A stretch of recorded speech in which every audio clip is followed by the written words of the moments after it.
Hello, good morning mga docs. Good morning, good morning. This is our third day for anatomy.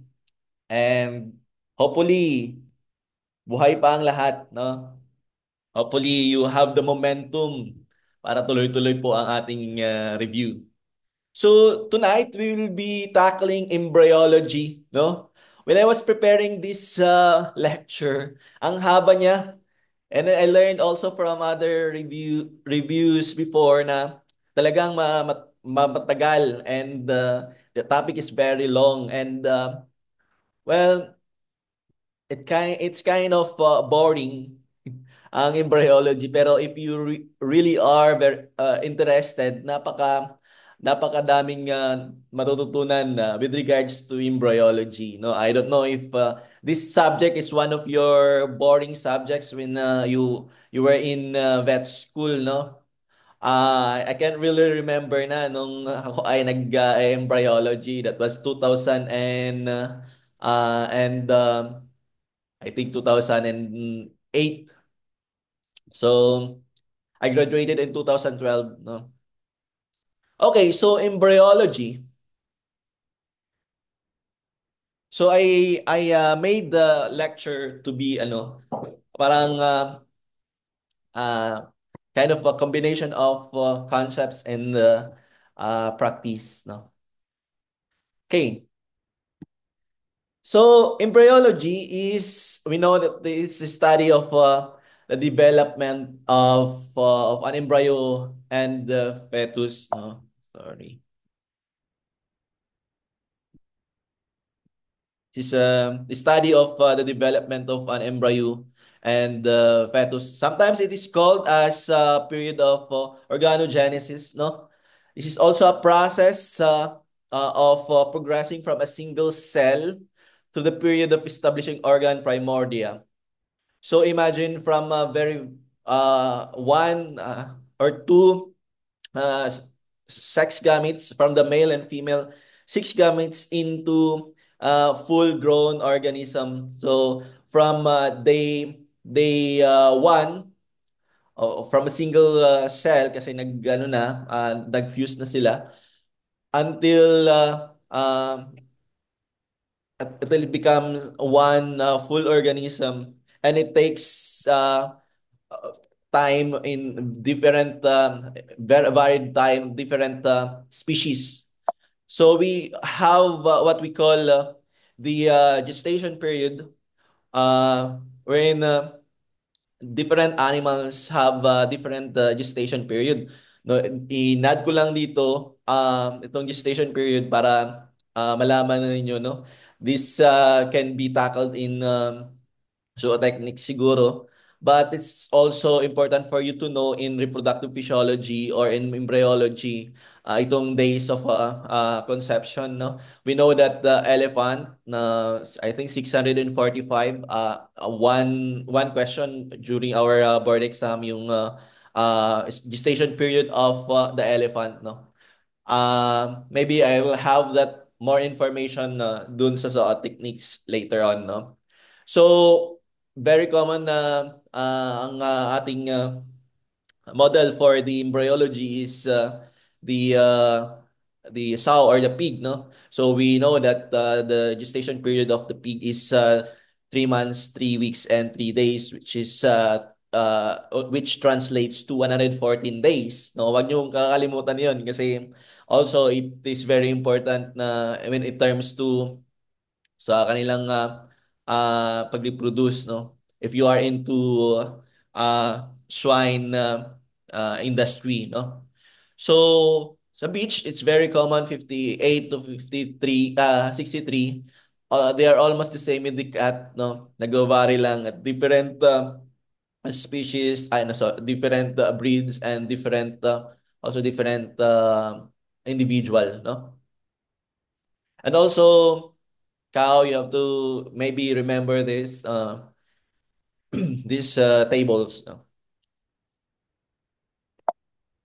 Okay, so during embryology, we have the study of teratology. Sa human medicine kasi meron tayong tinatawag na developmental doctors wherein they are the ones who are taking care of the baby during conception and towards pinapanganak, no? And we have this specialization or study. What this is what we call teratology, or the study of congenital abnormalities in animals or humans, or the different birth defects, no? So ini-study natin yung mga embryological origins and ano yung mga causes ng mga birth defects nito or malformations. And this is also important in medicine, sa canine medicine or canine production. Although hindi tayo masyadong uh, nag pa-practice ng reproductive physiology, uh, more of the breeders, no? Uh, and there is no advanced science here in the Philippines na nakaka-detect tayo ng mga uh, abnormalities while the bitch or the dog is in gestation, no? Wala pa tayong nakikita na personally sa practice, kapag merong mga defects, hindi usually na determine. Ang na-determine lang natin whether the patient has yung mga puppies niya or sa mga fetus kapag ka merong or walang heartbeat. So doon lang tayo mostly na doon lang ating limitations, no? But for malformations, let's say for example left uh, uh, cleft lip, cleft palate, usually we are not able to determine that while in the patient is in gestation, no? Kasi hindi tayo ganun ka-advance. But for human, um, there are uh, there are malformations or there are abnormalities na nasa tiyan pa lang. They are already detecting these conditions, no? Hopefully ganun din ka-advance in veterinary medicine. Maybe in the future, no? So the teratogenesis, it depends, no, meron na specificity, no, it depends on the specific animals, and it also depends on the dose of the let's say for example drug, if the patient was exposed to a certain drugs. In human, very common yung thalidomide exposure noon, no, and they learned that this uh, causes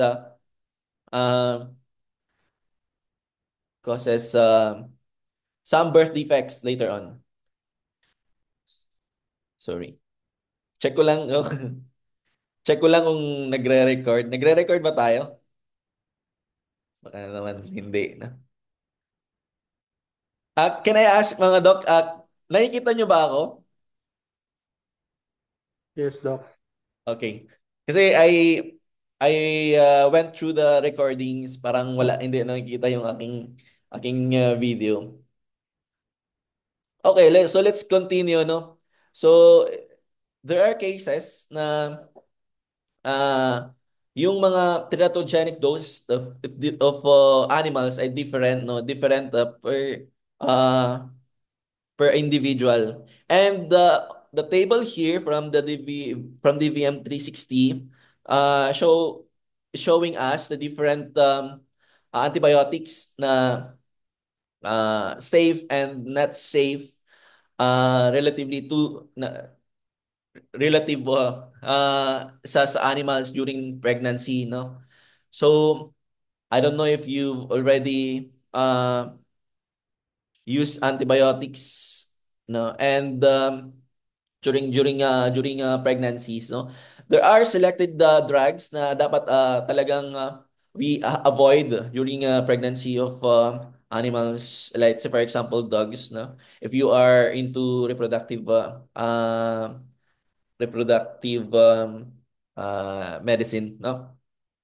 So ang pinaka-common dito would be the chloramphenicol pero hindi naman tayo masyadong gumagamit nito. And so if these antibiotics or medications can be avoided habang nagbubuntis yung patient, it's better na. And one of the worst effect that can happen to the patient or to the fetus can be abortion, no? I've had cases wherein we don't have any choice but to give a antibiotic to a pregnant dog, and then it ended up being or aborted, no? So uh, safe. You there are also on the table we can see the different dewormers, no? So yung mga basic dewormers like fenbendazole, pyrantel, they are considerably safe during pregnancy and in dogs. Okay, so let's proceed with gametogenesis. This is the production of gametes from haploid precursor cells, and it takes place in the gonads, no? So there are gametes, male sex gametes and female sex gametes. These are the sex cells or germ cells, and it says that it takes place at the gonads of the animal. So for females, of course, it takes place in the ovary, and for the males, it takes place on the testes. So, sorry. So the period of gametogenesis is sometimes called the spermatogenesis in male and oogenesis in the oogenesis in female, no? So there are different changes or different differences with regards to the gametogenesis on these animals, no? But there are phases wherein magkapareha sila. Let's say, for example, the first phase of gametogenesis, pagkapareha sa male and female. So yung first phase, uh, so yung phase of gametogenesis, it has four phases, no? And the first phase is the extra-embryonic origin of the germ cell and their migration into the gonads. So magkaparehas ito na nangyayari uh, sa male and female. And then the other phases, for example, yung mitosis and then meiosis and structural and functional maturation of the eggs and sperm magkaiba na, no? So the first phase, they are identical. In the last three phases, there are differences that na nangyayari, no? So the gametes are derived from primordial cells that are formed in the epiblast during the second week, no? So we can learn later on that all the germ layers, ang kanyang origin ay yung epiblast, no? So and it formed by the epiblast, it moved through the primitive strake during gastrulation and migrate to the wall of the yolk sac, no? So we will go over this step by step during the lecture, no? So let's start with the spermatogenesis, no? So meron tayong multiplication phase, no?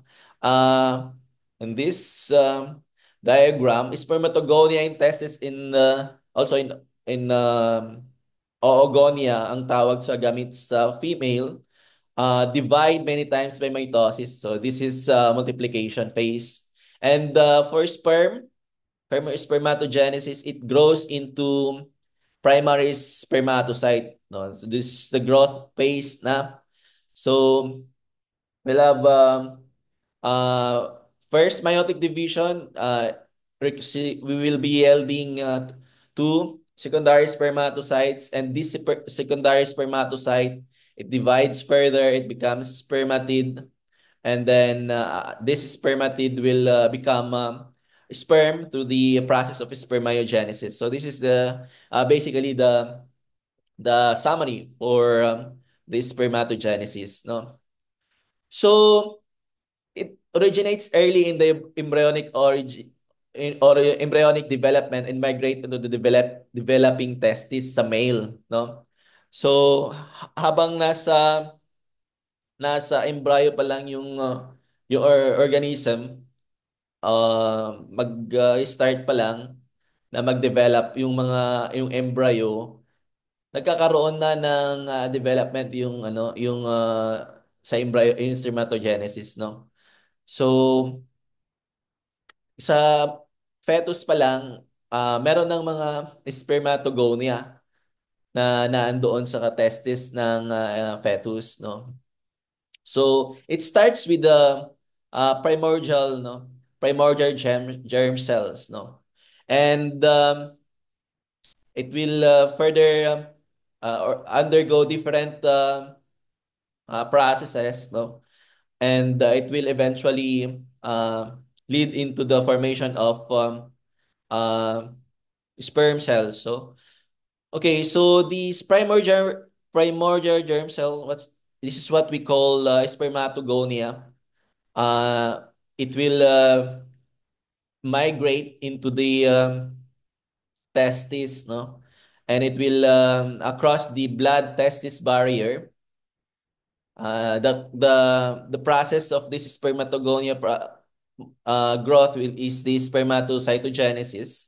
So magkakaroon ito ng division, and then it becomes primary spermatocyte, no? Ang tawag doon ay spermatogenesis until it becomes secondary spermatocytes, no? Nag-divide further into two. And then these two secondary spermatocytes will further divide. Magiging apat na siya. And then itong spermatids, round spermatids pa, it will develop and then it will become elongated, and then it eventually become sperm cells with the process of spermiogenesis, no? So we can see from the spermatogonia diploid to primary spermatocytes, diploid pa siya. And then secondary spermatocytes, haploid na until to the maturation to sperm cells, it is haploid cells, which means apat, no? Okay. So, spermatogonia, it resides in the basal compartment dito sa taas, no?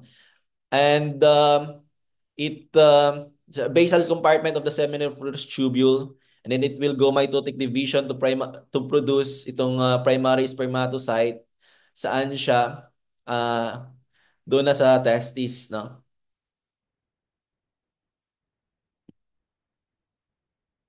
So the primary spermatocyte enter the first meiotic division. We can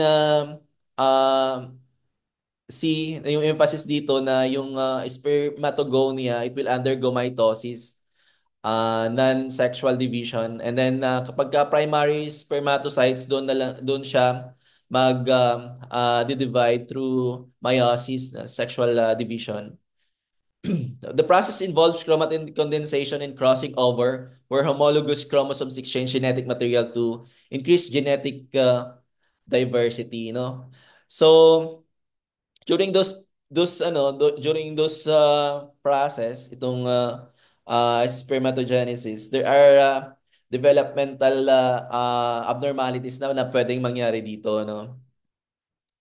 So in connection to those abnormalities, no, meron tayong tinatawag na blood testis barrier. So this is basically parang kaparehas ng blood-brain barrier. So it is also a very strict barrier where not all or not or konti lang yung nakaka-pass through, no?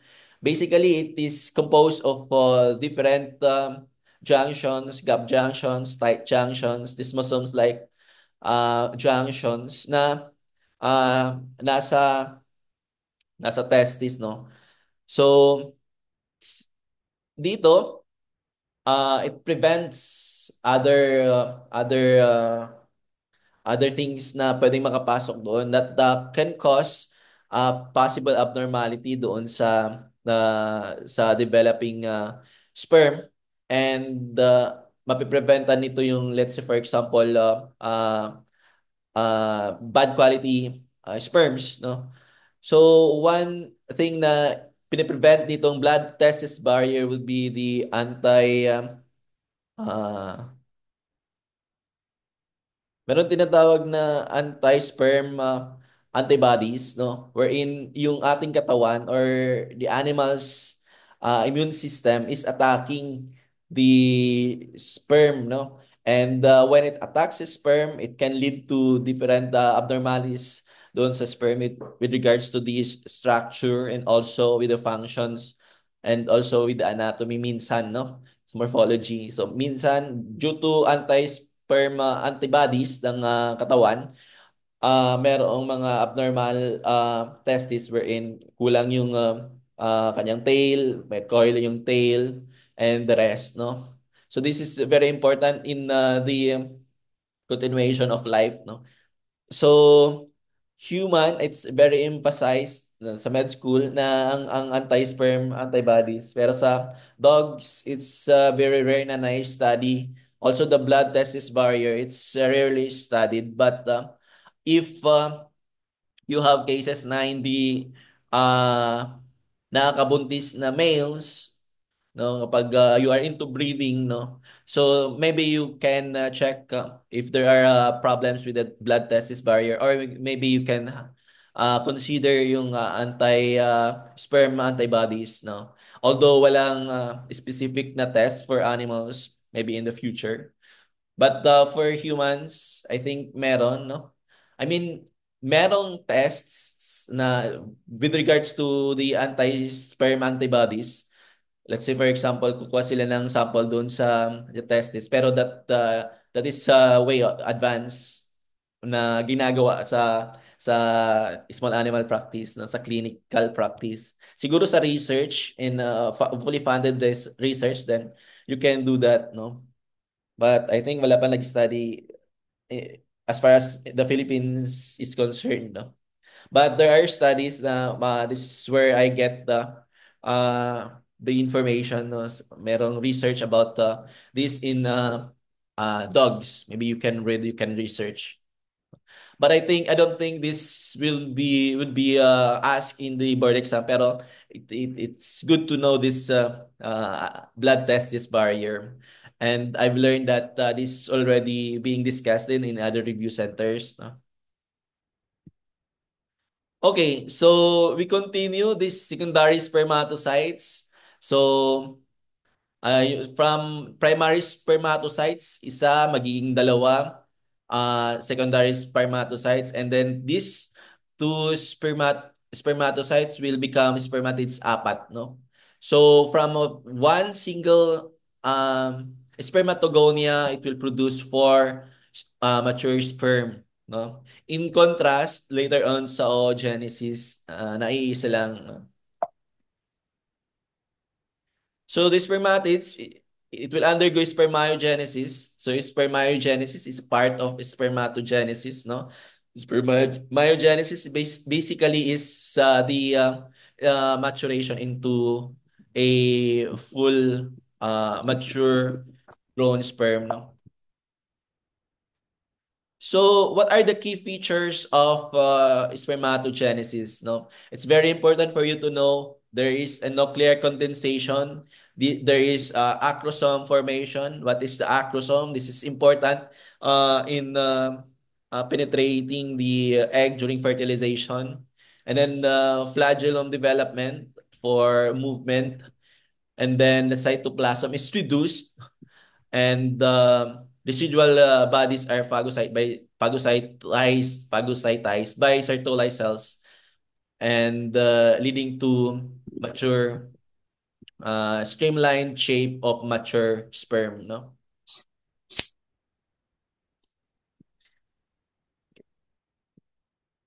Okay, so spermiogenesis, as I said, is the maturation of spermatozoa.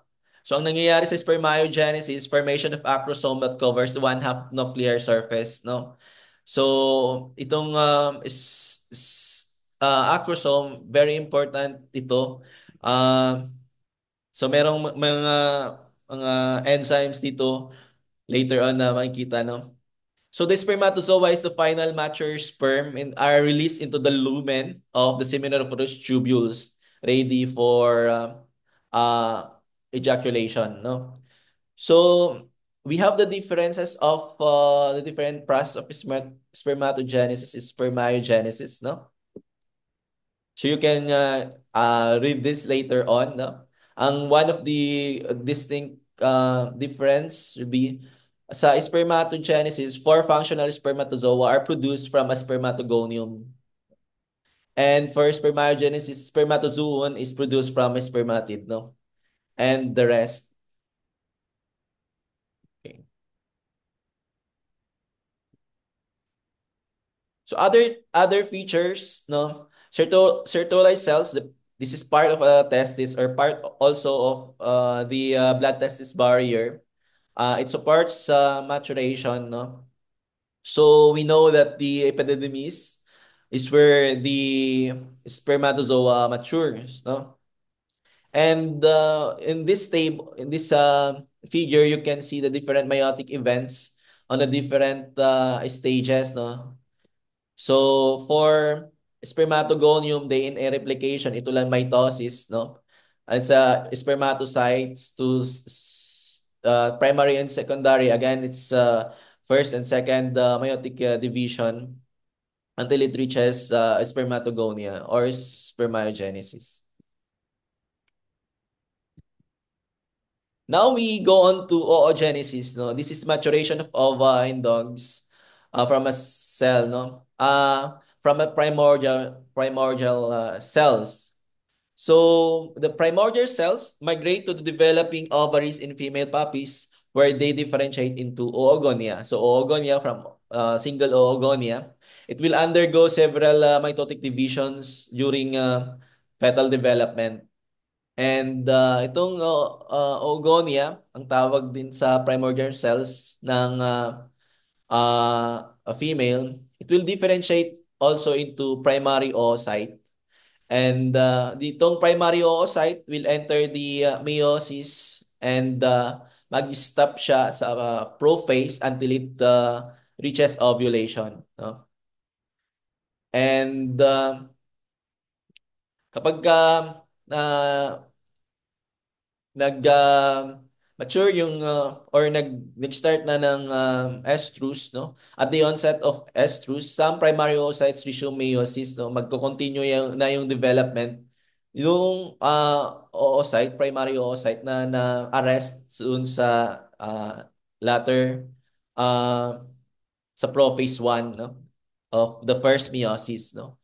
The first meiotic division is completed before ovulation, no, producing a secondary oocyte, no. So from primary oocyte na arrest siya uh, sa prophase ng first meiosis, and kapag ka mature,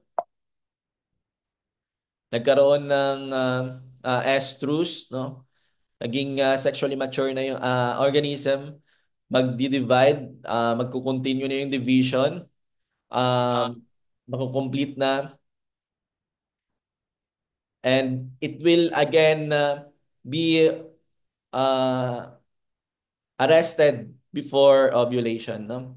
The first meiotic division is completed just before ovulation, producing a secondary oocyte and a polar body, and later of which typically degenerates. No, so secondary oocyte and polar body ang output after the first meiotic division. Pero ito ay hindi magko-continue, no? Ma-arrest din siya at metaphase 2, the second meiotic division, no? Meiosis 2, metaphase 2, ma-arrest yung secondary oocyte. This oocyte will only be complete will only complete meiosis 2 if fertilization occur. Now, during ovulation, the secondary oocyte along with surrounding granulosa cells is released from the ova.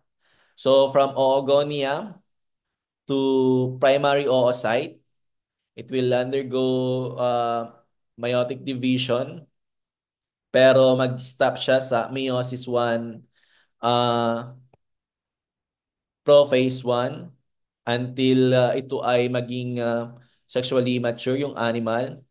And then itong primary oocyte will uh, complete its first meiotic division kapag during ovulation, no? And magpo-produce siya ng two secondary oocyte and a polar body. And then itong secondary oocyte will further proceed with the meiotic division 2 pero mag-stop siya sa metaphase 2, no? So ang unang arrest ng oocyte is meiosis 1, prophase 1, and then the secondary oocyte will be arrested in meiosis 2, metaphase 2. Okay? And then i-complete lang itong second meiotic division kapag na-fertilize yung ovum, no? Kapag na-fertilized, it will produce one mature ovum and a second polar body. Yeah. So the mature ovum, upon fertilization, secondary oocyte completes meiosis, producing mature ovum and second polar body. So, and itong polar body na na-produce on the second division, meiotic division, will undergo apoptosis. So, what are the key features of a mature ovum, no? So, we have this zona pellucida, no? It's a glycoprotein layer surrounding the oocyte. So, ito yung ipipenetrate later on ng acrosome or the sperm, no? We also have the cortical granules located beneath the plasma membrane, and this release their contents upon fertilization to prevent polyspermy. So meron kasi yung tinatawag na polyspermy wherein more two or more two or more sperms ang nakapasok doon sa sa egg during fertilization, no? And another feature of mature ovum is large cytoplasm. It's rich in nutrients to support early embryonic development. Okay. So these are the differences of the oogenesis and the spermatogenesis. So sa oogenesis, production of eggs from oogonia, while spermatogenesis is production of sperm from spermatogonia. So all the stages in oogenesis occurs in uh, uh, ovary except the last stage, no? So last stage occurs in ampulla if there's fertilization, no? So where does the egg and sperm meet in female organism? It's in the ampulla, okay? While spermatogenesis, all the stages occurs in the testes, no? And okay. And another very distinct differences of these two processes, yung eggs, they are non-motile. These gametes are non-motile, while the sperms, they are motile. No? So, another one, primary oocyte is divided by meiosis 1, forming one secondary oocyte and one polar body. And then the secondary oocyte, another division, will produce one mature ovum and the second polar body. That's why one of the sa sa determination sa sex ng sa humans, they are also checking for polar bodies. But for animals, I think it's not that usually uh, ginagamit, no?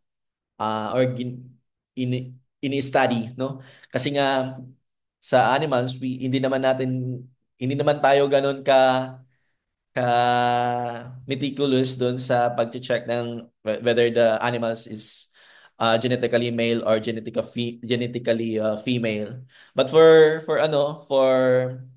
humans na it's difficult to distinguish, merong mga chine-check, let's say for example their chromosomes, and apart from their chromosomes, we also check the polar bodies, etc.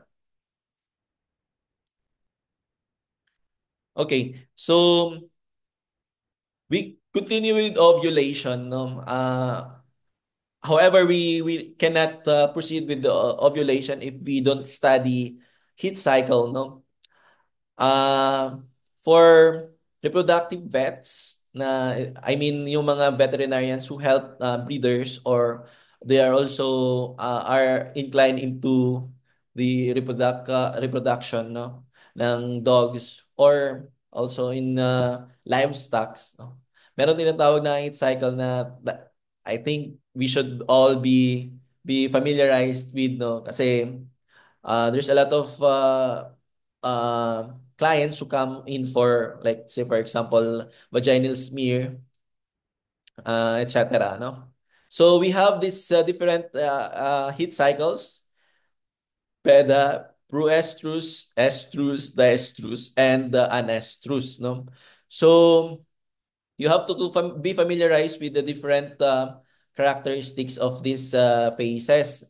So sa proestrus, we have ito na nag-start yung swollen vagina.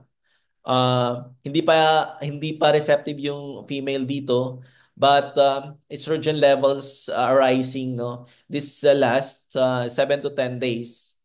After proestrus, we have the estrus. So receptive na yung patient or yung female to mating, no. So it will have LH surge or luteinizing surge, no, dahil sa uh, nag-peak yung estrogen and then nag-decline, no. Pagka nag-decline na yung estrogen, then the luteinizing hormone will be surging, and it will trigger ang ovulation, no. So sa rats, no, we know na na-trigger yung ovulation nila if there is a male, no. So ito, you have to know na ang estrogen ay nag-peak, and then it starts to decline, and then luteinizing hormone will starts to rise, no? Yung amount of these hormones. And then we have diestrus.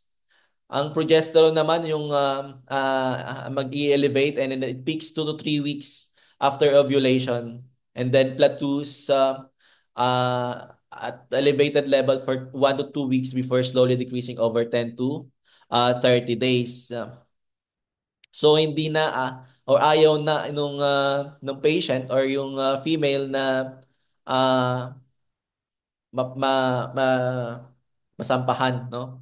And then eventually, anestrus, a phase of reproductive dormancy characterized by behaviorally indifference of active resistance to sexual advances, no? Ito rin ang tinatawag na interestrus, no?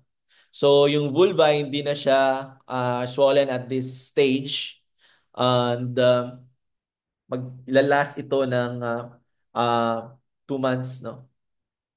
So, we have a lot of questions with regards to heat cycle, no, or heat. So which means this true estrus, estrus, and then diestrus, no. Minsan kasi matagal yung paglalandi ng patient, no, abot ng months. Pero kung ituloy mo yung cycles, no, I think it will last mga 2 to 6 months, no. 'Di ba, we know that the dog, ang cycle nito ay two cycles per year, no. That's why dalawang beses nagbubuntis yung bitch in span of 1 year, no, or 12 months. Okay. So we also have this table that you can read, no? So proestrus, usually it's 9 days, estrus also 9 days, diestrus 60 days, no? So aabot pa ng 3 months pala yung minsan yung paglalandi, no? And then ito yung very important that you know as a clinician. So a lot of times we have this vaginal smear na ginagawa sa diagnostics or in you can see these different types of cells at different phases and kailan sila mas maganda na i-breed, no? I'm mostly I am talking with regards to sa dog, no? And I don't know if there are also uh, different cell or smear test for let's say for example pig or in cattle, no? Lalo na sa cattle na sometimes they most of the time suffer from or exhibit silent heat, no? Yung mga cow hindi masyadong na nalalaman whether the cow is in heat or not. That's why nami-miss nila yung pag bibreed nito, no? Okay. So again, we have the different cycles, no? Sa proestrus, we have a combination of different parabasal and small intermediate cells. But for the estrus, we can see na madami siyang superficial cells dun sa blood smear kapag maliit yung kanyang nucleus tas ang lawak ng cytoplasm. So that is cornified cells uh, superficial cells and that's the time na parang this is the best parang napakaganda na i-breed yung female dog at this stage, no? So we know na estrus 9 days, no? Or pinaka best usually ang ginagawa uh, span of 5 days parang every other day yung pag-mate doon sa dog during those times para mas parang makakuha, no? Para mag-conceive.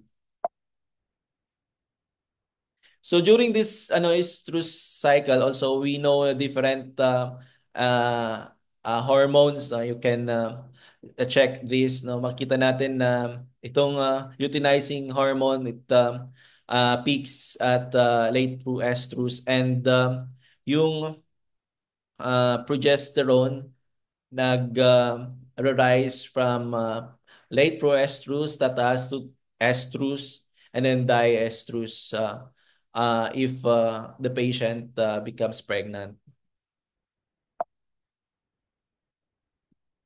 Okay. So we proceed now with the ovulation process, no? So we have this phase pre-ovulatory process, no. Ang nangyayari dito, nagkakaroon ng follicle development and luteinizing hormone surge. So this is ang responsible dito ay yung follicle stimulating hormone and estrogen levels, no. So madaming follicles ang nagde-develop from the ovaries but during the end of ovulation only one follicles will become one or produce one mature egg, no. And then we have this sabi ko LH surge is approximately 24 to 48 hours before ovulation and remember this is the one that signals primary signal that induces ovulation. Yung uh, rat or sometimes cat, if they are being mated, nagkakaroon ng LH surge and then may induce yung pag-ovulate nila. Then ovulation, it is basically the rupture of follicles, no?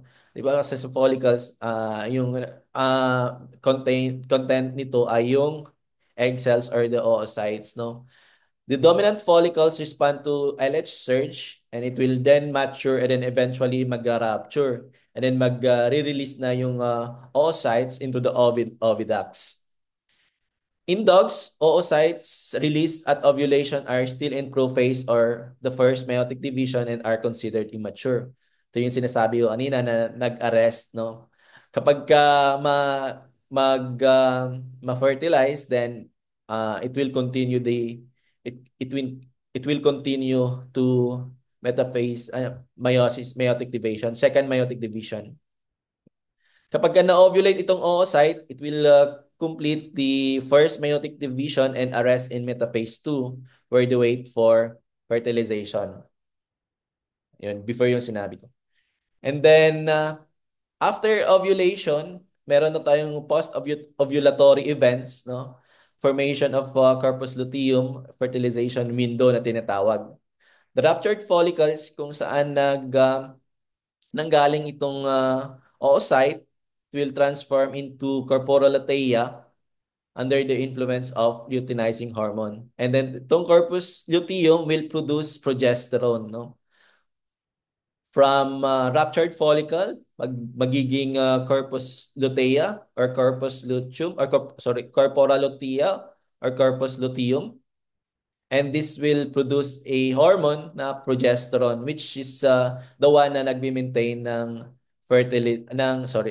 pregnancy kapag ka nag-fertilize. So meron tayong tinatawag na fertilization window. The oocytes mature and remain viable for fertilization for about 2 to 3 days after ovulation. So dalawa, no? Kaya maganda na every other day na mag-mate yung pakastahan ng first day, pwede mag-stop second day, and then on the third day. Bakit ginagawa to? Kasi in a natural way ng pag-mate, kawawa yung male dog, no? But for artificial insemination, kasi ginagawa ito sa dogs na maraming gumagawa ngayon na practitioner na nag artificial insemination. Although I haven't done it yet, pero madami akong client na they let their, let's say, American Bully na ini-AI nila. Minsan sila na din, no? I don't know if this is permitted, but I think it's a practice of veterinary medicine yun. So, dapat hindi, no? But then, madami mga breeders na meron na ding progesterone test, etc., etc. So, remember this. Sperm can survive within the female reproductive tract for several days. So, mating before, during, or shortly after ovulation can result to fertilization. I think I have a question here sa Canvas, sa pre-tests, kung ilang araw. The average, pwedeng mag-reach maximum days up to 11 days yung sperm doon sa reproductive tract ng female na pwede pang maka-fertilize. Kung masyadong maaga ang pag-mate and for some reason naging receptive yung female pero hindi pa siya nag-ovulate, after 5 days saka lang nag-ovulate pero nandun pa din yung sperm ng male, pwede siyang mabuntis kahit hindi ulit na napakastahan, no? Although there are factors kung hanggang kailan magtatagal yung sperm cells or viability of the sperm doon sa female reproductive tract. Siyempre, the immune system of the female will also act on the sperm kasi nga it is considered as a foreign material, no? So, this is the figure here is the differentiation of the different hormones, kung ano ba yung level nila, the level of different hormones at different stages of the events, no, pre-ovulatory or ovulatory or post-ovulatory. So we know na Kapag after ovulation, the luteinizing hormone will then decline, and yung progesterone will uh, the progesterone level will then increase, no? Okay. So, yung sinasabi ko kanina, the significance of timing of breeding, no? Proper timing of breeding relative to ovulation is critical for successful fertilization. Hindi lang ito helpful in, I think, in dogs. Napaka-helpful din ito lalo na sa mga swine practitioner kasi they are into reproduction, no? So the summary of the different um, cycles, heat cycles, we have proestrus, bleeding, swelling of vagina. The dog is fertile and ready to mate on estrus. On diestrus, pregnant or not, the dog is no longer fertile. And then the anestrus, the dog is getting ready for the next cycle, no? Kaya importante to check progesterone levels, no? Kapag ka mataas, hindi not necessarily na mataas yung progesterone ay okay yung pag mate, no, or pag AI, pag breed, no. Meron certain levels na ito ovulation phase, and we can proceed with the uh, artificial insemination. Meron ding itong this is also important na when you want to do synchronize synchronize ano ba yung tawag doon? Estrus synchronization, no? There's synchronization lalo na doon sa at livestock para sabay-sabay silang mag-heat, sabay silang mag-breed, para sabay-sabay din silang manganak in the future, no? Okay. So we have a condition called hermaphroditism, no? So I don't know if this is one of the concern of the board examiners kung ilalabas ba nila ito sa board exam. Pero hermaphrodite, we have the male and female sex sa isang animals, no? So nice to know lang itong slide na to if you want to read, no?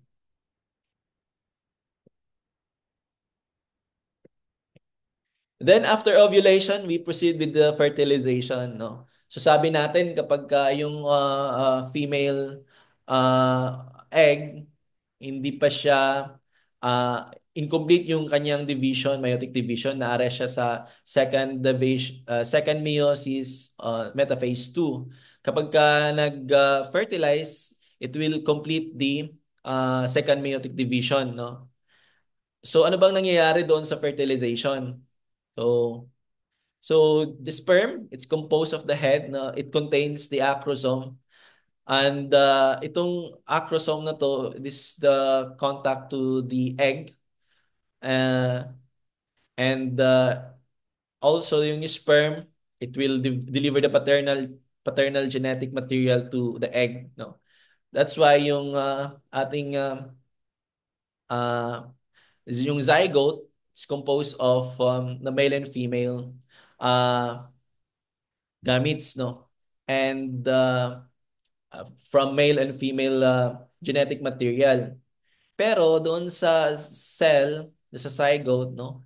Meron siyang ano yung part of that zygote na galing lang sa female, no? Makikita natin later on. So, the two cells, the sperm and egg, are the two cells na are important during fertilization, no? Okay. So ito na yung fertilization process.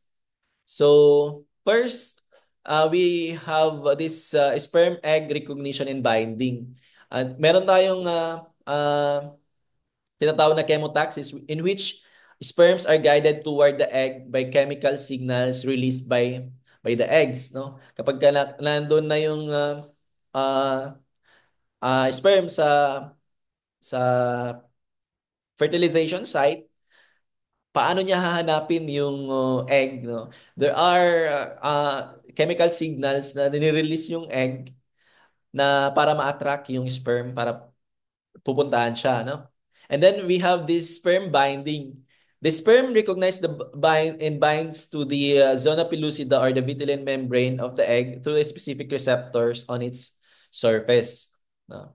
So meron tayong SZB. This is of primary binding, and then penetration secondary to binding. We have the ZP2. No, this is a very advanced uh,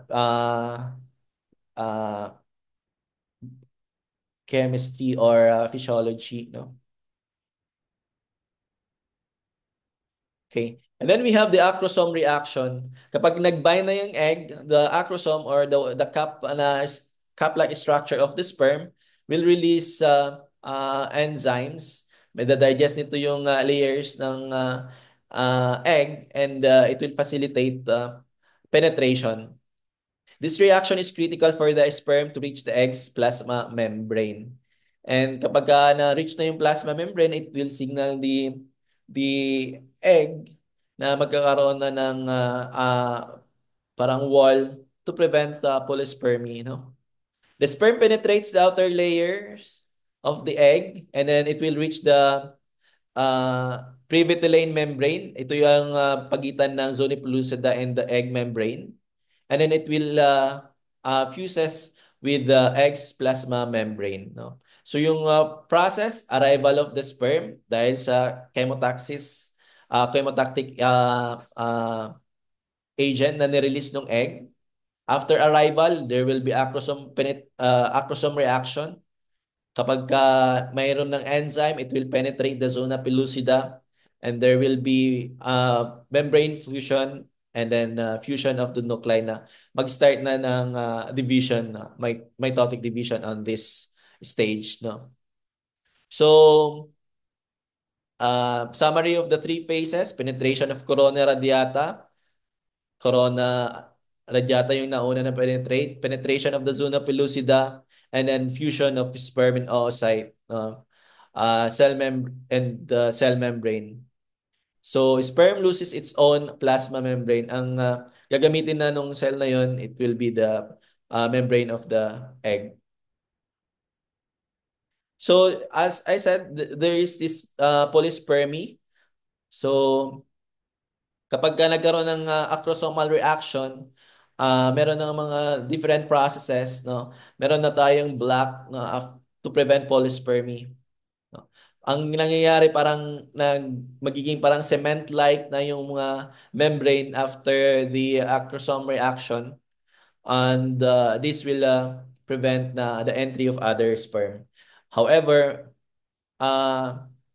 meron pa ding cases wherein nagkakaroon ng polyspermy. Although hindi naman lahat ng cases na kapag ka nagkaroon ng polyspermy, magiging abnormal yung result or yung zygote, or hindi magtutuloy yung ng further development. Meron pa din yung walang nangyayari na it will still proceed with normal development ng zygote into eventually maging fetus, no? So key features of fertilization: fusion of genetic material. Sperm nucleus enters the egg cytoplasm and decondenses. The egg completes its second meiotic division, forming a mature ovum and second polar body. And the male and female pronuclei approach each other, align and fuse, forming a diploid zygote. No, doon na mag-start din yung further division hanggang maging fetus, maging embryo, no?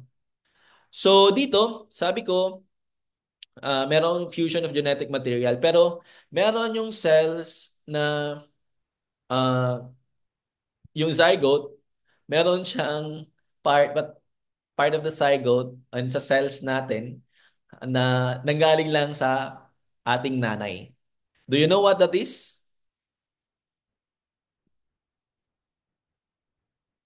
What is the part cell of the animals na nanggaling sa only from the mother? All the other parts of the cells, it's a combination of the male and female, but only one is maternally derived? If you know the answer, maybe you can write in the chat box. So, medyo matagal ba tayo and it's already 1 hour. So maybe we can have a 5 minute break habang chine-check nyo yun what cells is only maternally derived sa organism.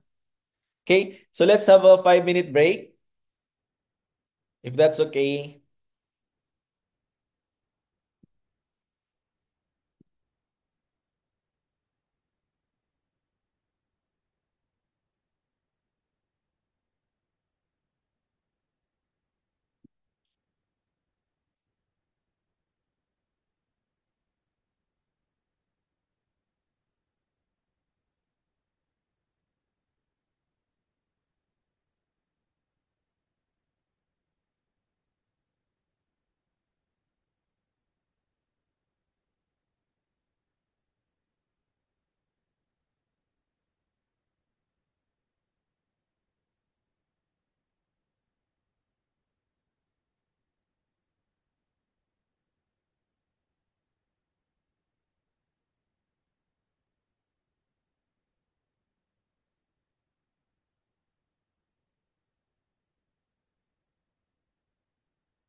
Okay, let's continue. Very good to those who answered. No, yes, it's the mitochondria. No, it is only derived from the female.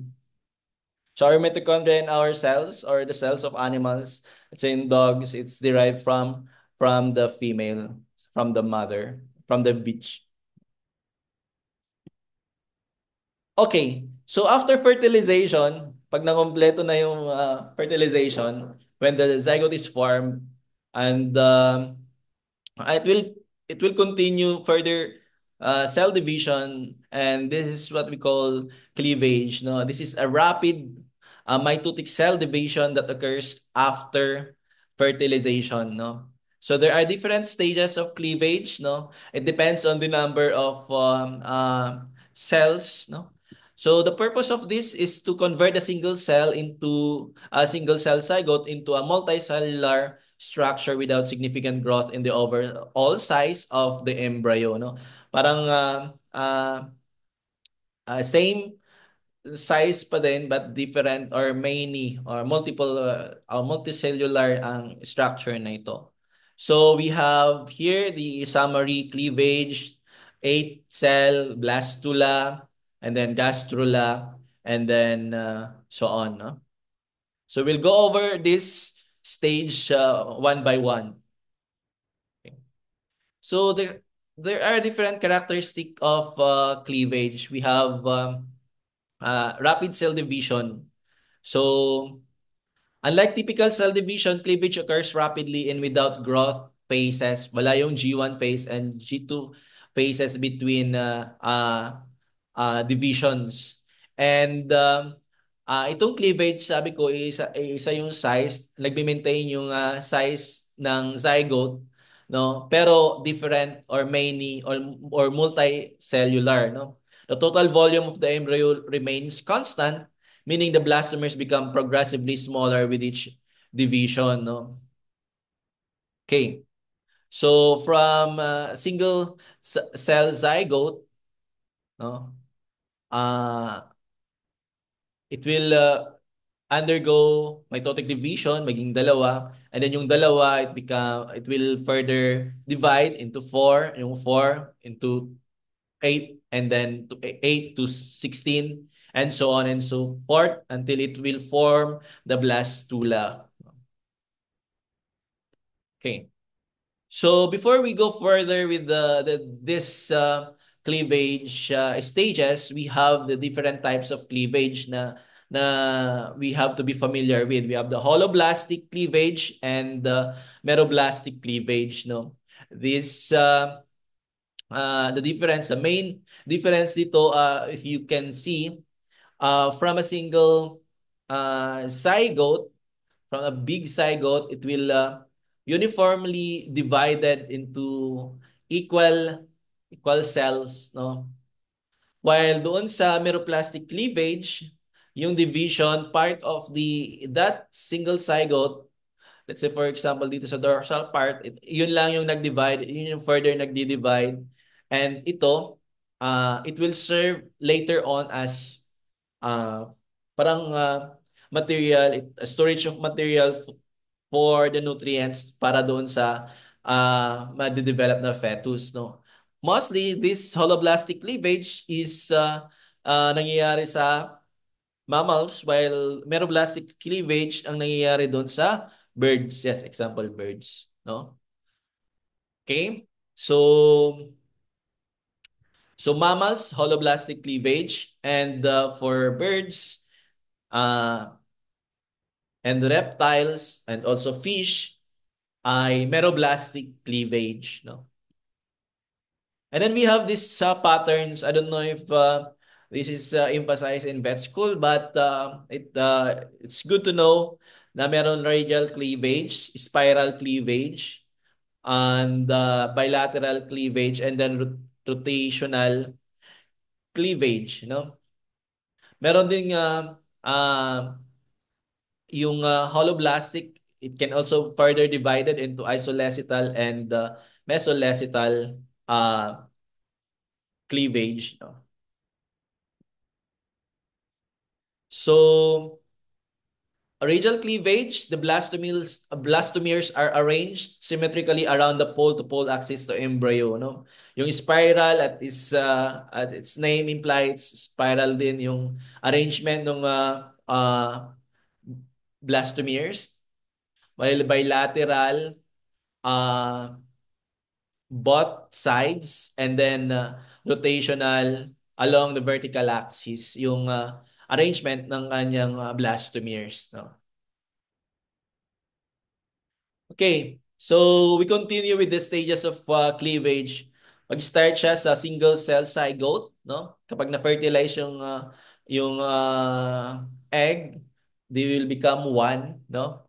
And from this single zygote, it will proceed with different division, mitotic division. And ang next stage would be morula formation, no? It will it consists of different cells, 16 to 32 blastomeres. Okay. Okay. And then afterwards, blastula.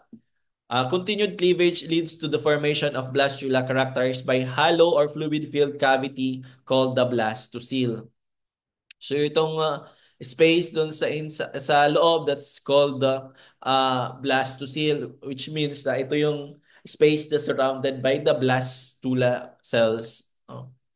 So you can also have to be familiarized with the different timing, no? Kung ito day 1 2 cell, day 2 4 cell, and day 3 8 cells, and mag-start na yung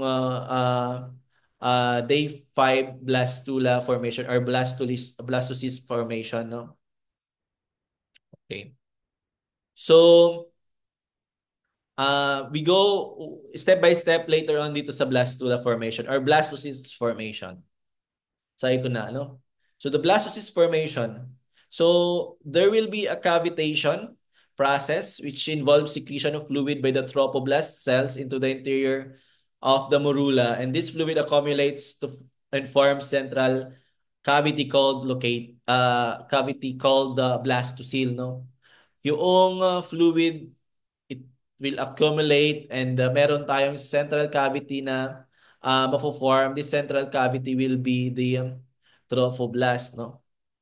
So dito, so yung mga blastula cells, they will migrate to a certain part, no, sa one pole. Kapag nag-migrate sila dito sa isang pole, let's say apical pole, meron yung pinanggalingan nila, it will be devoid of the cell.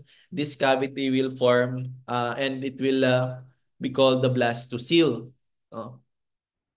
So, yung inner cell mass, yung sabi ko nag-migrate na cells from the whole blastula, it will go into the center. So, it will be called the inner cell mass. Okay. This is more comprehensive, no? From the fertilization, day 1, day 2 cleavage, day 3 compaction, and then cavitation of the cells, the inner cells. It will go into the pole. They will be called inner cell mass. Yung pinanggalingan nila will be the blastocele. And then there will be zona hatching, mag-further magpo-further develop, no? There will be a formation of uterine epithelium na yung magti-trigger na yung magfo-form ng different layers, the epiblast, hypoblast. Yung sa inner cell mass, it will divide into epiblast and hypoblast, no? Yung pinaka outermost na cells dito sa, let's say for example sa cavitation, yung pinaka labas, it will be called the trophoblast, no? And eventually, there will be bilaminar disc formation. It is composed of the epiblast and the hypoblast yung nasa loob, no?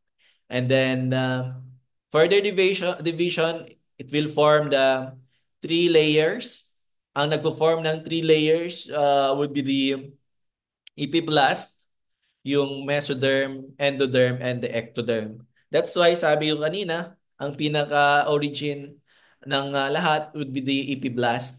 No? So, remember, inner cell mass will become epiblast and hypoblast. And then, hyp, epiblast will become endoderm, mesoderm, and ectoderm. So, meron tayong tinatawag na polarity of blastocysts. Yung mga blastula cells will go into a specific pole, no? So, meron tayong tinatawag na embryonic pole, no? This side where the blastocyst, where the inner cell mass is located, while this part is the abembryonic pole, the opposite side where the trophoblast cells are more prominent, no? So, ito yung magiging trophoblast. Ito na yung inner cell mass that will become epiblast and hypoblast. No? Okay. So, doon sa inner cell mass, it will divide into epiblast and the hypoblast. Yung epiblast yung nasa taas, no? It contributes to the formation of amniotic tissue.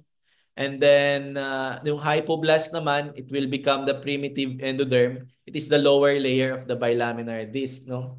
So, bilaminar disc, yung epiblast and hypoblast. And then, trilaminar disc, kapag kayong epiblast, will develop into endoderm, mesoderm, and ectoderm. Ito yun, no? Oh. Although yung hypoblast does not directly form the embryo, it plays a crucial role in signaling and establishing the body access. No? So remember yung role ng hypoblast. It is also called as the primitive endoderm kasi nga nag primitive regress. No? So, yung sabi ko kanina, yung meron tayong embryonic poles and embryonic pole, no? That's also important with the axis formation, no? So, meron tayong different type of formation sa different species, and very common formation would be the anterior posterior axis, dorsal ventral axis, and left and right axis formation, no? So the anterior posterior axis from head to tail, this is established first and is critical for the determining of the overall body plan, no? And the primitive streaks forms on the posterior side of the epiblast, marking the site where cells will migrate inward during gastrulation. So, ang yung primitive streak formation is the first sign ng anterior and posterior axis formation. And then another axis would be the dorsal ventral axis. Okay? It defines the back and the belly sides of the embryo, no? The epiblast layer becomes the dorsal side, while the hypoblast continues to ventral patterning through signaling interactions, no? Using the BPMs, no? They play a key role in establishing this axis, no? If they will ask the board, anong axis ang na-form using the bone morphogenic proteins, that would be the dorsal ventral or dorsoventral axis, no? And then we have the left and right axis. The left and right axis determines the asymmetry of the body, including the position of the internal organs like the heart. No, the figure here shows us a different uh, axis formation. No, from anterior to posterior, from left to right, and then from dorsal ventral. So this is the development doon sa developing embryo, no? So from anterior to posterior, from head to toe, and then from left to right, and then from back to front ng development, no? So the left and right axis ensures that organs are correctly positioned and function appropriately. And then we continue with the development, no? On day 8, no? Blastocyst is partially embedded in the endometrial stroma. So na lampasan na natin 'yon, no? So ayun, so ano yung important dito? Inner cell mass of mononucleated cells, it's the cytotrophoblast, yung tawag dito, cytotrophoblast. Yung combination ng yung combination ng apiblast and the hypoblast, no, yung sa inner cell mass, which will eventually become to apiblast and the hypoblast. So the trophoblast, the one in contact with the to the endometrium of the mother. So dito, yung parang lining, eventually it will become the endometrium na dito that will connect to the mother, no? So there's a further characteristic of different days of uh, development, no? You can read this, but the most important would be this figure, no? Malalaman natin kung saan ang pinag-originate ng different layers or different parts, no? So day 11 and 12, day 13, and okay. So after the this days, meron na tayong third week of development, no? So mafo-form na yung trilaminar disc, no? Sabi natin yung trilaminar disc will be formed from the epiblast, yung i, sa taas, no?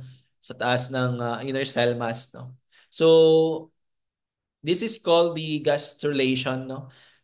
This is happening in the third week of gestation, and itong third week of gestation, ang pinaka uh, nangyayari dito will be the formation of the three layers or three trilaminar germ disc, no? The ectoderm, mesoderm, and the endoderm, no?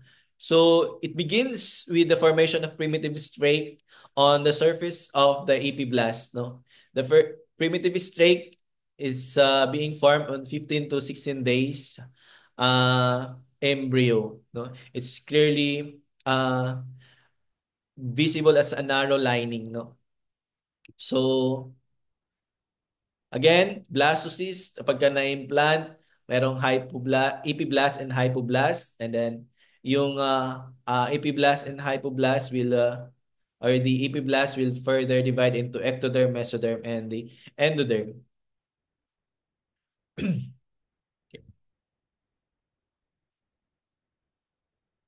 uh Sorry, correction, no? So the epiblast, ectoderm, and mesoderm, while the hypoblast is the endoderm, no? Let me correct that, no? Again, the epiblast will form the ectoderm and mesoderm para hindi tayo malito. And then the endoderm is from the hypoblast.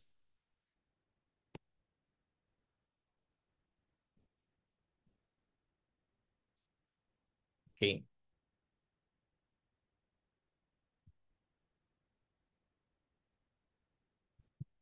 Okay. So ano ba yung nangyayari dito? The cells of the epiblast will migrate towards the primitive strake, no? Kapag ka na naging na-reach na nito yung primitive strake, na they become flask shape and they detach from epiblast and sleep beneath. Nagkakaroon ng invagination. And during this invagination, there will be formation of different tubes, neural tube, no? Once the cells are invaginated, nagkakaroon na siya ng embryonic endoderm, and cells remaining the epiblast then form the ectoderm, no? The epiblast through gastrulation is the source of all germ layers, no?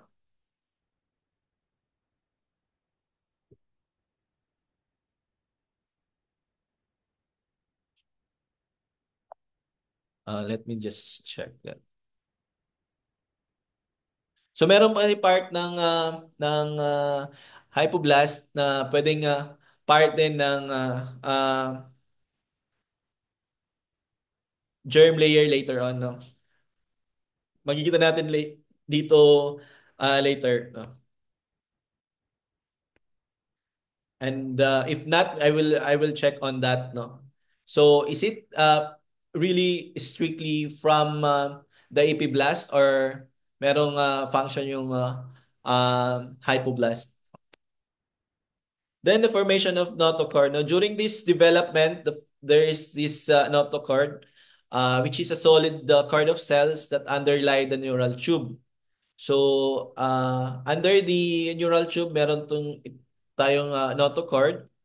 So, this prenotochordial cells invaginates in the primitive node that will move cranially in the midline until it reach the precordial plate. And the midline of the embryo consists of two cell layers that form the notochordial plate. As the hypoblast is replaced by the endoderm cells moving it at a streak, the cells of the notochordial plate proliferate and detach from the endoderm, forming the notochord. No?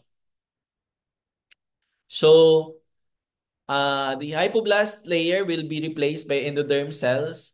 It doesn't say na ito ay yung hypoblast layer mismo will become the endoderm cells. Baka it's usually from the epiblast yung mga cells na that will form the endoderm layer. That's why it says na ang epiblast are the or epiblast is the origin of all germ layers, the ectoderm, mesoderm, and the endoderm.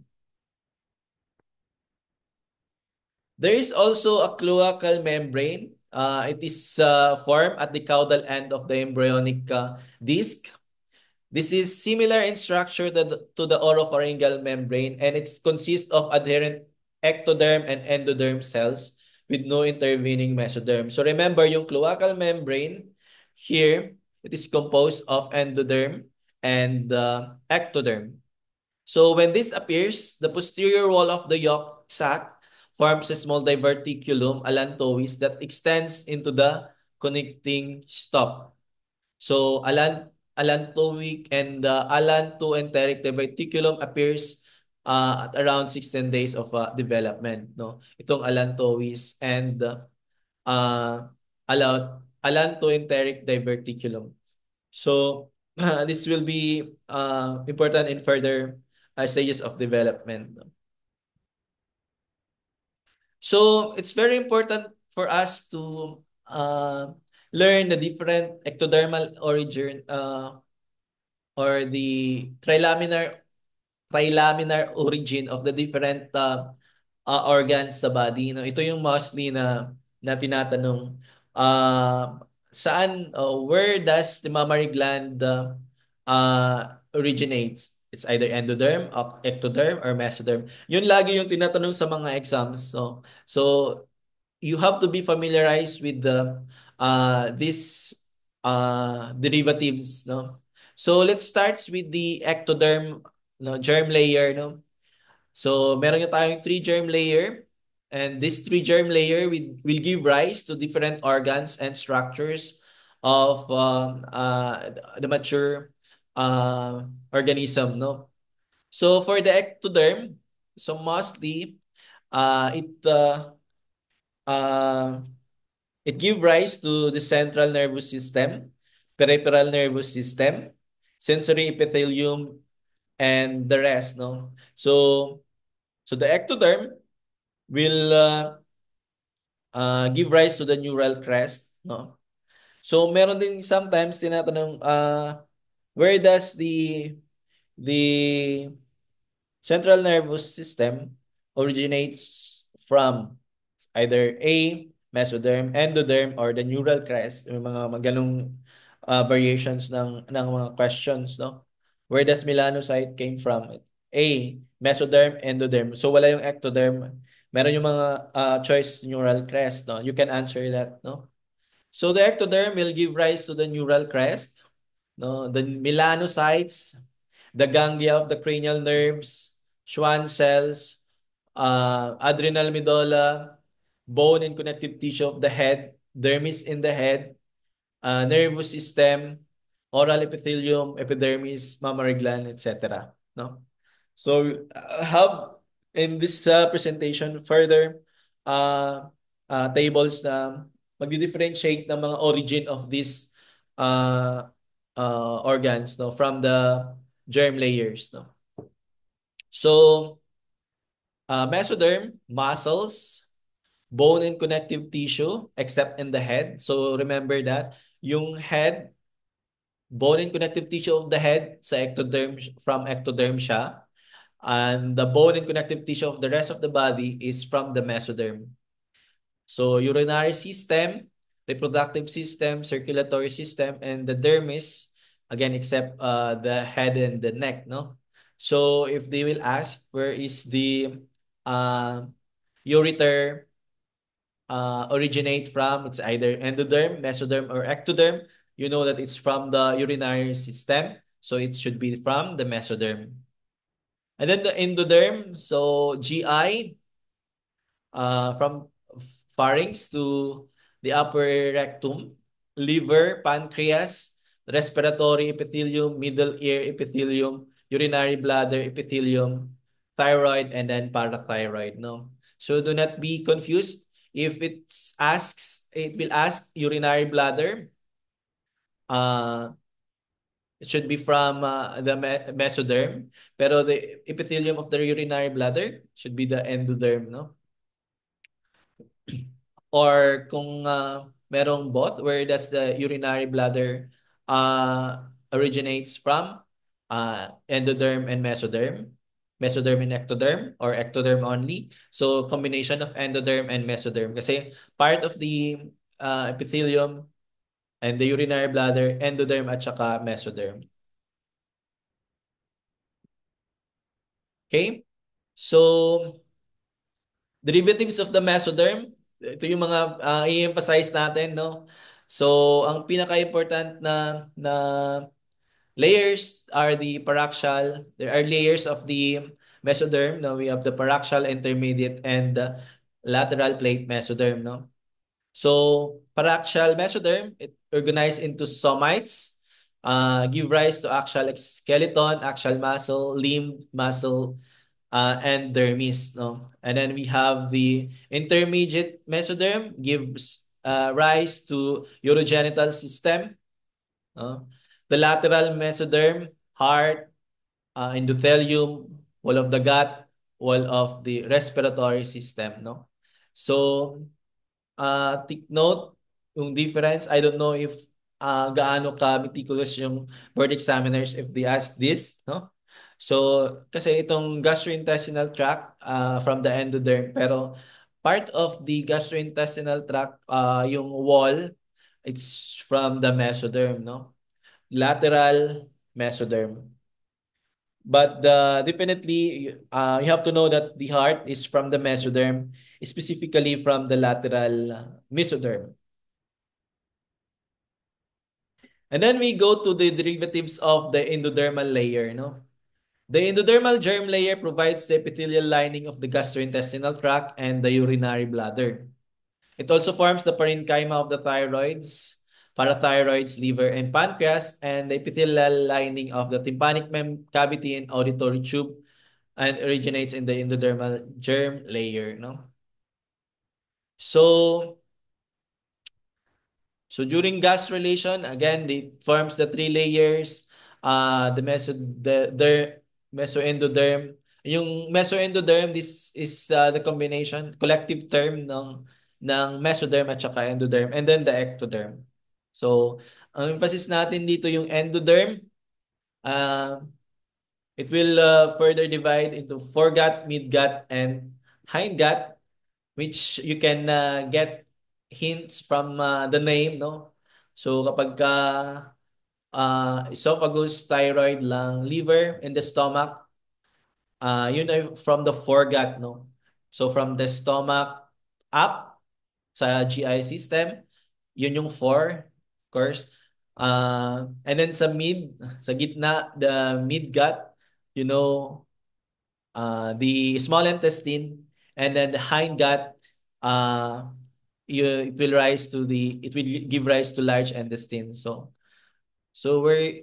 where does the large intestine originates from? It's from the hindgut of the endoderm. No? So na divide further kasi yung endoderm into foregut, midgut, and the hindgut para mas specific kung saan sila nanggaling, no? So this table is important, or this figure, so you can have um, uh, uh, a look on this summary of main derivatives of the embryonic germ layers.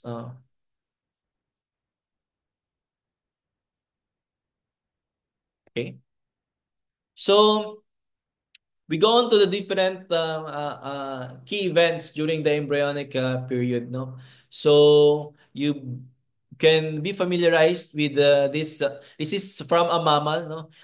Sa embryology, ang pinaka general na studies the embryonic period of the mammals, no? Especially the pig, no? So, during 14 to 20 days, no, wala pang somites. Only on the 20 to 21st day, magkakaroon ng somites, and there you can see that this specific, you can read the specific length na until sa 49th day ng embryo, ganito na yung size, no? So from 14 to 15 days, it's very important appearance of the primitive strake, no? Uh, which organ is the first to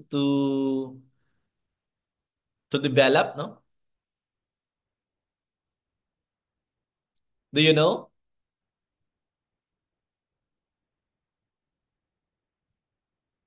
Do you have an idea which organ is the first to develop and the first to function? No?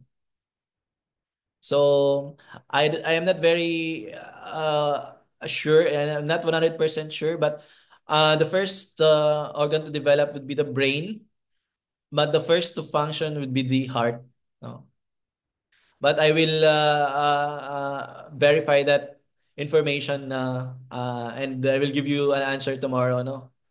So yun kasi yung mga trivial questions with regards to the embryology na sometimes tinatanong. No?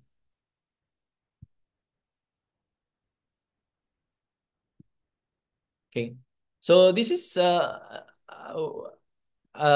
very important, very important figure that I was able to research, no? So you can maybe if you want to memorize this one, that's okay, no? So in the embryonic endoderm, GI, other uh, other organs like the liver and the pancreas, endoderm siya, no? Endoderm. Gonads, gametes, hindi pala natin na mention earlier, no? And then the nephron, epididymis, mesoderm, and then we have the lungs, still mesoderm. Also, remember blood cells, they originates from the mesoderm, no? So specifically from the lateral mesoderm. So I don't know if uh, ilalabas ito sa exam, no? Intermediate, lateral, and paraxial, no? Paraxial, also remember dermatomes and myotomes. No? And then we have the ectoderm. We have the neural tube. From the neural tube to the neural crest, no? From the neural crest, yung mga cells ng central nervous system, no? And you can see na yung medulla ng adrenal gland, it originated from the neural crest. No? Okay. And then walls of the aortic act, no, from the neural crest, no.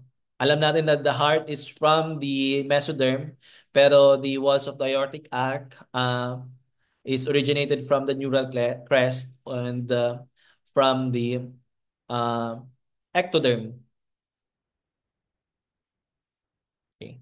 And then another variation dito yung middle ear or the pharyngeal pouches is from the endoderm, but the stroma of these pharyngeal pouches it originated from the ectoderm, specifically from the neural crest.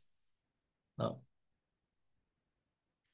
Okay, and then the rest dun sa ectodermal uh, uh, derivatives, yung inner ear, uh, anal canal, etc. No?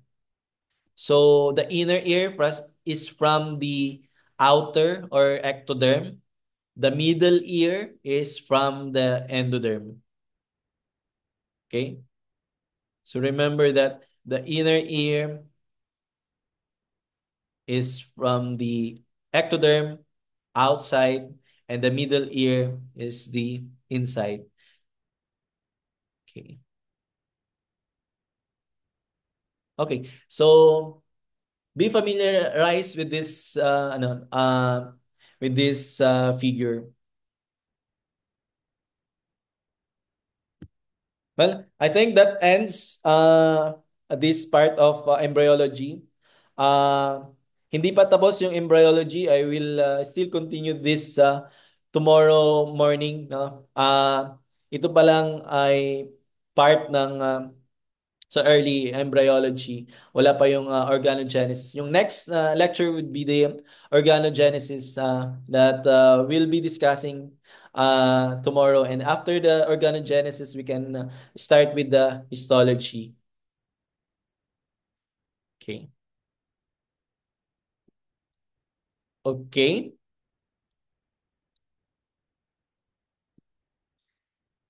Okay pa ba? Gising pa? So, do you have any question? No. To clear na, no. So the epiblast will give rise to all germ layers, no. The endoderm, ectoderm, and the mesoderm, no. Para hindi kayo ma-confuse. Yun na lang ang ating yun talaga epiblast. It give rise to all the layers, no. The hypoblast will become just primitive.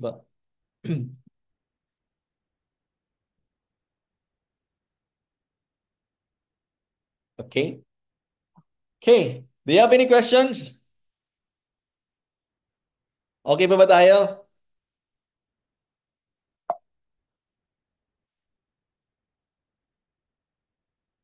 Okay, so tomorrow would be the organogenesis and then histology. And then on Friday, uh, part of histology na hindi matapos tomorrow and then other topics with regards to anatomy that will be discussed, no? And on Saturday, I'll give a synchronized uh, post review mock exam sa anatomy. Uh, Pero hindi siya katulad ng parang pre-exam mock exam, pre-board mock exams. Yung pre-board mock exams would be a few weeks before the board exam. Yun na talaga yung we'll be reviewing or we will be making uh, we will be creating questions na based doon uh, sa tables of specification, no? So, sa Saturday, we'll have a mock exam ng details or ang coverage will be the past 5 days lecture. You can you can also have different times, no? Pero it would be strict timed exam na to 100 minutes for 100 items, and there will be a access code later on Saturday. Okay?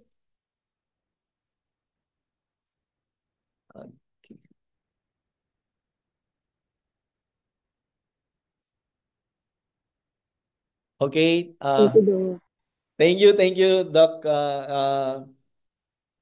Ang ano kasi embryology sometimes na napaka-toxic, no? From the very start kasi ang daming information that you have to digest, no? But ang problema, sabi nga natin, ilan ba yung question na naman galing sa embryology? Napaka-konti lang, no? I just hope na yung mga questions na ibabato nila for the embryology would be the more common or the more important ones na, and those yun yung mga tinakal natin for this morning, no. So ang common din na tinatanong, ang napakadami lang na tanong, and also for the physician's board exam and also our exam sa med school, yung mga in, germ layer origin, no, yun yung pinaka-importante, yung ano yung difference ng foregut, midgut, hindgut, no? Kasi parang yun yung mga question, parang nababluff na yung mga estudyante. And actually, this actually were taught sa vet school. Kaya lang hindi masyadong na-emphasize during our vet school kasi nga ang dami-dami, no? So hopefully, nadagdagan yung knowledge ninyo, yung reading ninyo, and na mas na-emphasize pa natin, no? Sometimes kasi kahit binasa natin, parang hindi nagsisink in or hindi natin na naiintindihan kapag ka meron kang kasama na nagbabasa or ah, kahit binabasa niya lang niya or ini-explain, so mas nare-retain sa atin, no? So yun lang yung inyong ang gusto kong i-check yung mabuti yung last na yung last na slide, yun yung importante, and itong mga slides na to, no? Sa gastrula sa cleavage. Ito yung pinaka importante na I've encountered so many questions with regards to this, no? Saan nanggagaling yung heart? It's from the mesoderm, no? Nanggagaling yung lungs, mesoderm, eye, trachea, lungs pala is the endoderm, etc., no? Pero yung pleura that surrounds the lungs is from the mesoderm. Okay? So, thank you very much mga docs. Hopefully, hindi pa kayo nagsasawa, no? Ah, hanggang ano tayo na magkikita hanggang October, hanggang sa before tayo mag-board exam. And hopefully, nagkakaroon kayo ng intrinsic motivation na to continue with the review. Review lang, no? Matatapos din to. Thank you very much, and you continue reading or can continue sleeping na. Bye-bye mga docs. Wait lang. Okay, thank you then. Thank you, thank you. Have a good morning and have a good night kapag matutulog na kayo. Napa, yes, doc. Yes, doc. Nap ulit. And start ulit. Thank you, thank you. Bye-bye, bye-bye.